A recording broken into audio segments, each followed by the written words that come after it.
we're going to do the summary of section 1. And this topic is types of prohibited foods. Prohibited foods are divided in two general categories. Number 1, prohibition of the Torah origin. This can be subdivided into two groups. So group 1, type 1 is Torah origin. Okay, into two groups. Number 1, a primary prohibition, such as non-kosher animals, fowl, and fish.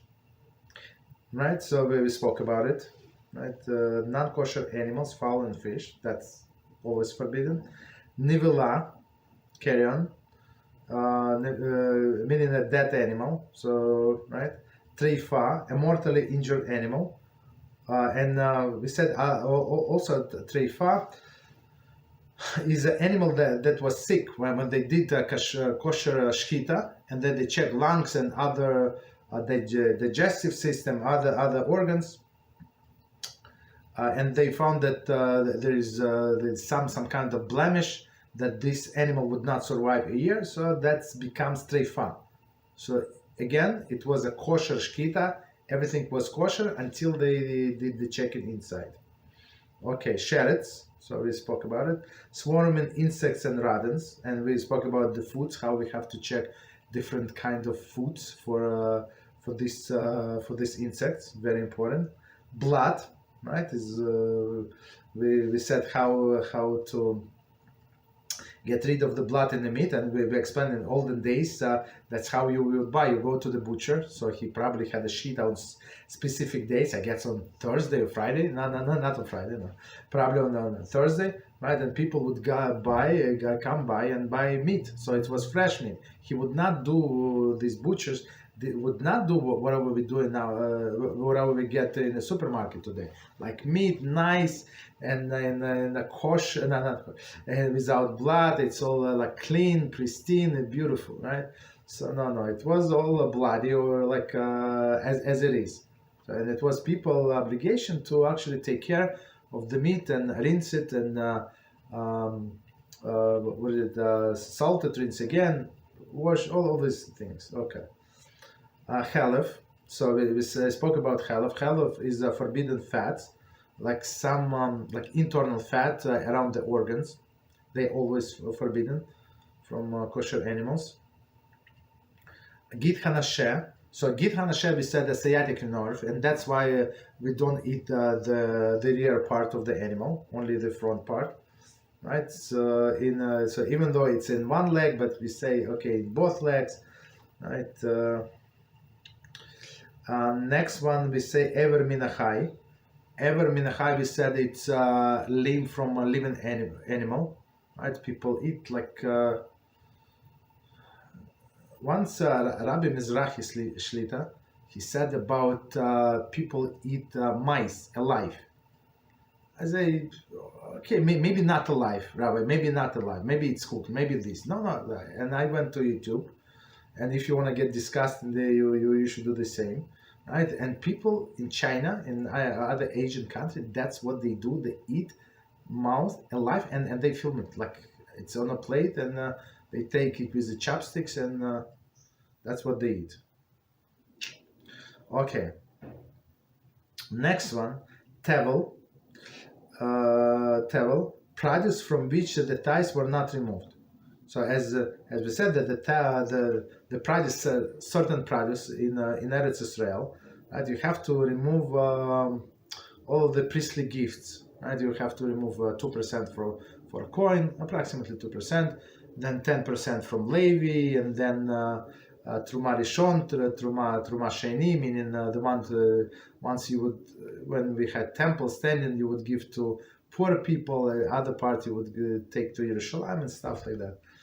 So you have to, but today, even though the temple is not there, we still must remove some things, right, from this temple, from this produce.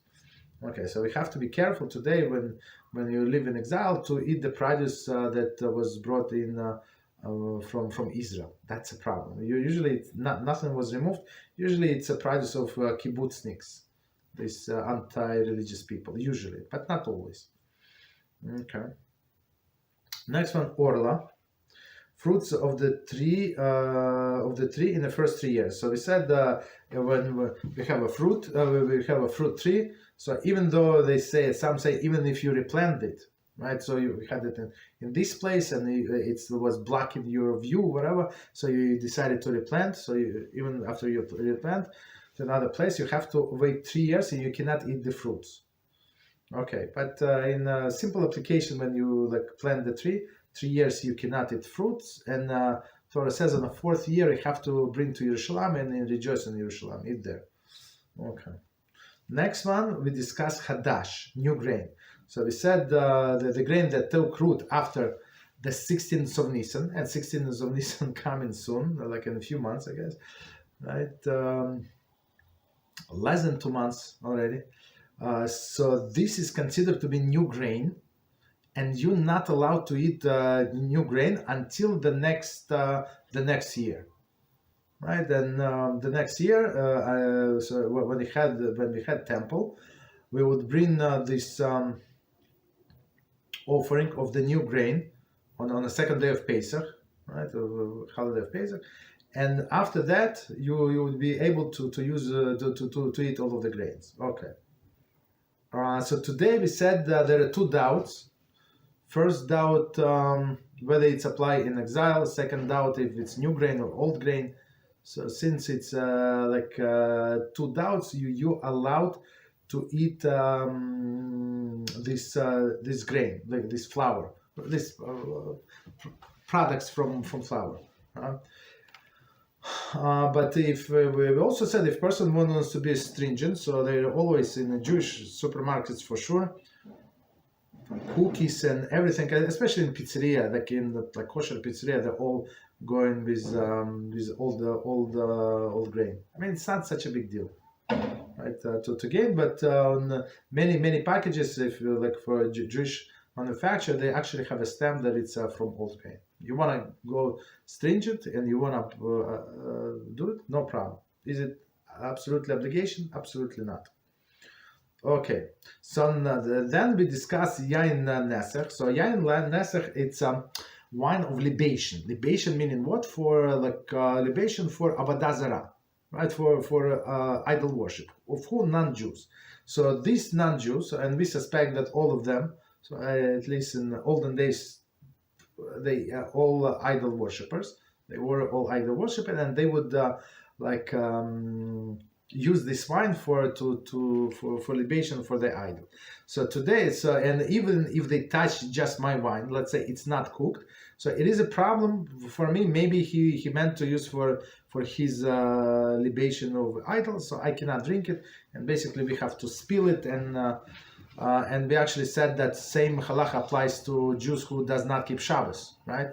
Like Apikoros, who does not keep Shabbos, so he's considered to be one of these as a non-Jews of the worst kind. So some non-Jews are very good people. I have friends, non-Jews, wonderful individuals. I do business with them. I mean, not on daily basis. I mean, honest, very, very honest. Baruch HaShem. Very nice people, but this Jew, right? The Jew born from a Jewish mother, but he is considered as Apikoros, and if he touched my wine, so I have to spill the wine to the toilet, right? Why? Because he touched it. But it only concerns wine that is not cooked, not mevushal. So as we said, you have to check when you buy wine. So if you have non-Jews in your house, or somebody can touch, somebody not Shomer Shabbos, so don't buy this non-cooked wine. Only buy mevushal wine. So first of all wine must bear the kosher stamp, and buy mevushal wine, and you saved. Because it's on another hand, as we explained, it's like why you okay? Because this idol worshipper would not use this wine, the cooked wine, as libation for their idol, meaning that it's inferior. So okay, it's inferior, but if you have no choice, that's what you must use, not to put yourself in a questionable situation. In second type, it's prohibition combined, such as basar v'chalav. So now all of the things are a forbidden period. right? But now the second type is a basar v'chalav. Basar is a meat, v'chalav is a milk, right? Combination, milk 100% kosher, let's say that specific milk, meat 100% kosher, but combination is not kosher, right? Combination is not kosher if they cook together, and as we explained. And the next prohibition that we discussed, right? So meaning when two separate entities, they're okay when they're separate, that the mixture is not good. So we say kilei hakerem. So kilei hakerem, we said that vegetables that was sown in a vineyard, right? You have a vineyard. You say, why would this place go to waste? There's so much sun. I have to water anyway, or it's like underground water, like always rain, whatever the situation is. So it would be forbidden completely. These vegetables that grow and what is it, and the grapes. Okay, so that's what we said for type 1.